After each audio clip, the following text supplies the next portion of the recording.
ఓ అమ్మ కంచెలే మీకు మళ్ళీ ఇటు నూక్కిరా అమ్మ నీ రామిరంగా. మరి ఇప్పుడు ఈ మార్వాడీల పంచాది ఇప్పుడు కాదే, ఇప్పుడు మార్వాడీలు ఎప్పుడో ఇక్కడ బుడ్డ బుడ్డ వ్యాపారాలు చేసుకుంటా ఇవాళ పెద్ద పెద్ద హార్డ్వేర్ షాపులు కానీ ఈ ఎలక్ట్రానిక్ షాపులు కానీ ఇప్పుడు ఆలే అయినాయి అట. మరి ఆ మార్వాడీలకి ఏమో 100 రూపాయలు తక్కువనాట, ఈ తెలుగు వాళ్ళకి ఏమో 100 రూపాయలు ఎక్కువనాట. మరి ఇదేం పద్ధతి మరి మార్వాడోళ్ళది? ఇక్కడ అడుగు పెట్టి నువ్వు పొద్దుగాల లేచి ఓ పీసు కొంటావు, నువ్వు వాళ్ళ షాప్లకు పోకు, మన షాప్లకు ఓ హార్డ్వేర్ షాప్ లో సామాను కొనాలంటే మనోళ్ళ షాప్లకు వాళ్ళను బయట చేయి, మనం కొనవద్దు వాళ్ళ దాంట్లో పోయి. మన యూనిటీ ఎందుకు వస్తలేదు? మన వైశ్యులలో యూనిటీ ఎందుకు వస్తలేదు? మన దాంట్లో యాదవులలో యూనిటీ వేసుకో, మంగళ షాపులలో యూనిటీ వస్తలేదు. ఈ ల్యాండ్రీ షాపులు అంటే ఇంకా సాకాలు మనం ఇస్త్రీలు చేసేటివి. ఆ షాపులలో యూనిటీ మనం నడుపుకోవాలి. ఇప్పుడు వానికి ఏమైనా సబ్సిడీ ఇస్తున్నామా, ఏమైనా బోనస్లు ఇస్తున్నామా, మనం ఏం చేస్తున్నామని వాని కష్టం ఏదో వాడు చేసుకుంటూ బయటకు వచ్చి నాది కొను అని చెప్పి ఏమైనా చెప్తుండా? వాని కావాలని చెప్పి హిందుత్వాలని దెబ్బతీయాలని కంచాయలేదో కొంతమంది అర్బన్ నక్సలైట్లు అని చెప్పి మేధావి ముసుగులో ఉన్నటువంటి తెలంగాణ వాదాన్ని మేమే మోస్తున్నాం అని చెప్పి మేధావులంతా కలిసేసి దీన్ని ఏదో విధంగా దెబ్బతీయాలని చెప్పి చేస్తున్నటువంటి కంచాయలయ నేతృత్వంలో జరుగుతుంది. కంచాయలయ ఏం చెప్తాడు? నిన్న మనం ఒక వీడియో చూసిన, అంబేద్కర్ ఫోటో పెట్టుకొని బీఫ్ తినుర్రి, పెద్ద కూర తినుర్రి, ఎద్దులు కొయ్యుర్రి, గొర్రెలు కొయ్యుర్రి అని చెప్తాడు.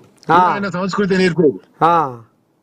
ప్రతి స్వీట్ షాప్ అంట పుల్లారెడ్డి అంటాడు, జీ పుల్లారెడ్డి అంట విశ్వ హిందూ పరిషత్ పెట్టుకొని స్వీట్ షాపులు గుళ్లకు సప్లై చేస్తాడు, అందుకే పెద్దగా అయిందంట. నువ్వు ఎవడన్నా చూసినా ఆమె స్వీట్ షాప్ ఎవడన్నా పంతులు ఎప్పుడన్నా గుళ్ళలో నువ్వు స్వీట్ ఇయ్యంగా చూసినావా? లేకపోతే పులిహోర ఇయ్యంగా, దద్దోజనం ఇయ్యంగా, ఇంత కీరా గియంగా చిన్న చిన్న ఇయ్యంగా చూసినావా కాదా?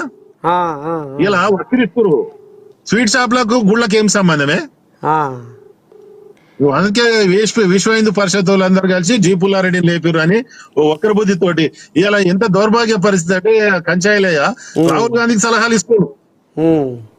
వీళ్ళు కంచాయిల చరిత్ర చూస్తే మొత్తం కూడా సామాజిక స్మగ్లర్లు, కోమటోళ్ళు అని చెప్పేసి పెద్ద ఎత్తున దుర్మార్గం చేసిండు. ఆ రోజు అంతా కూడా మన వైశ్యులంతా కూడా ఎంబడి తగిలితే కానీ సారీ చెప్పిండు. ఈ రోజు పని కలిగి ఇప్పుడు ఇలా మన తెలంగాణ వాళ్ళు, ఆంధ్రప్రదేశ్ వాళ్ళు మొత్తం పోయి షిరిడీలో ఇలా సగం మంది తెలుగు వాళ్ళే ఉన్నారే, ఢిల్లీలో తెలుగు వాళ్ళే ఉన్నారు. ఇలా వారణాసి పో ఎప్పుడన్నా ఉత్తరప్రదేశ్ లో ఇలా బాపన వాళ్ళు మొత్తం వాళ్ళే, మన వాళ్ళు ఆడ హాస్టల్ అది లాడ్జిలు మొత్తం కూడా మన తెలంగాణలో ఉన్నాయి. ఇలా అమెరికా పోతే దేశ జనాభా కోటి మంది ఉన్నారు మన ఇండియా వాళ్ళు. ఇలా ట్రంప్ కూడా అట్లనే అన్నాడు అనుకోరు. మొన్న ట్రంప్ అంటే ఎంత పెద్ద బాధపడ్డారు, ఎంతమంది ట్రంప్ తిట్టుకోరు. పని శాతగానోళ్ళు, పని విలువ తెలియని వాళ్ళు, సమాజంలో చిచ్చు పెట్టేటోళ్ళు, ఏది సబ్సిడీ ఇస్తారు, ఏం తిందాము, పొద్దు నుంచి ఫ్రీగా ఏం కావాలి, మాటలు మాట్లాడి కోర్టు ఎట్లా చంపాయాలి అని చెప్పేటోళ్ళకు ఇది చెప్పబెట్ లాంటిది. పని చేసుకుంటోళ్ళకు, నిజాయితీగా బతికేటోళ్ళకు అందరికి, ఇలా బిల్డర్లు గాని, ఇలా రియల్ ఎస్టేట్ లో గాని, అనేక వ్యవసాయదారులు గాని అందరూ కూడా మన తెలంగాణలో ఉన్నారు. అక్కడక్కడ చిన్న చిన్న తప్పులు చూసుండొచ్చు, వాళ్ళు చేసిరని ఆ తప్పులను పెద్దగా చూపించుకొని సమాజాన్ని విడగొట్టే పరిస్థితి తీసుకొస్తే రేపు మనోళ్ళు బయట ఉన్నారు, మనోళ్ళని తిరగబడితే మన పరిస్థితి ఏంది? మరి ఇప్పుడు ఈ బీసీ రిజర్వేషన్ల కథ ఏంది సార్? మరి ఇది మరి బీజేపీ వాళ్ళు దీనికి జోలపార పాడుతున్నట్ట, ఏమన్నా మరి కెలిగిచ్చి ఏమన్నా ముందుకు తొవ చూపిస్తారా? బీజేపీ వాళ్ళు స్పష్టంగా చెప్పారు, అందులోకెళ్ళి ముస్లింలను తీసేయండి. ఈ రోజు నేను ఒకటి చెప్తున్నా తాత, హైదరాబాద్ లో 9 బీసీలకు ఉన్నాయి. నువ్వు మలక్పేట తెలుసా నీకు?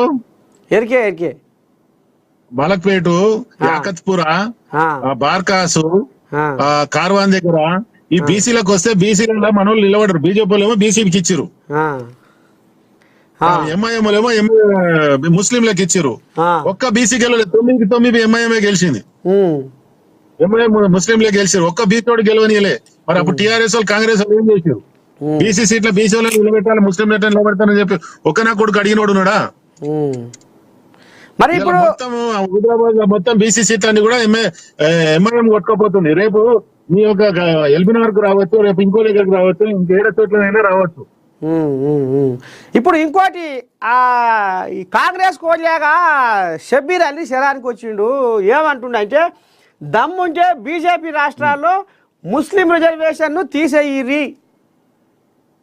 ఇప్పుడు ఎక్కడైతే మీ బీజేపీ పాలిత రాష్ట్రాలు ఉన్నాయి కదా, అక్కడ తీసేది ముస్లిం రిజర్వేషన్ ఉంటుండు. ఓహో తాత, నీకు విషయం చెప్పినాము కదా, రాజశేఖర రెడ్డి పెట్టినప్పుడు 4% ముస్లింల రిజర్వేషన్ పెట్టినప్పుడు ఎవరన్నా కొట్లాడిరా? అవి నడుస్తూనే ఉన్నాయి కదా. ఆ, మళ్ళా నువ్వు రిజర్వేషన్ పెట్టంగా మళ్ళా నువ్వు బీసీలను తీసుకొచ్చి బీసీ గుర్తింపు కింద నువ్వు ముస్లింలను చేయడం అంటే అర్థం ఏంటి చెప్పు? ఆ. రేపు నీకు రావాల్సినటువంటి నిజమైన బీసీలకు రావాల్సినటువంటి కూడా వీళ్ళే వేసుకోపోతారు. ఇప్పుడు నేను చెప్పినటువంటి హైదరాబాద్ లో బీసీ రిజర్వేషన్ ఉన్నటువంటి సీట్లను ఎంఐఎంలు ఎట్లా వేసుకోపోయారో రేపు నల్గొండ, నిజామాబాద్, ఖమ్మం, వరంగల్, ఆదిలాబాద్ ఇవన్నీ వాళ్ళే కొట్టుకుపోతారు. రేపు మన బీసీలకు ఎక్కడికి వెళ్ళి వస్తాయి? ఇదంటావు కథ. రేపు మరి ఇవన్నీ కూడా వెలుగులోకి తీసుకొచ్చి చెప్తుంది. బీఆర్ఎస్ వాళ్ళు ముస్లింల ఓట్లు కూడా ఎంఐ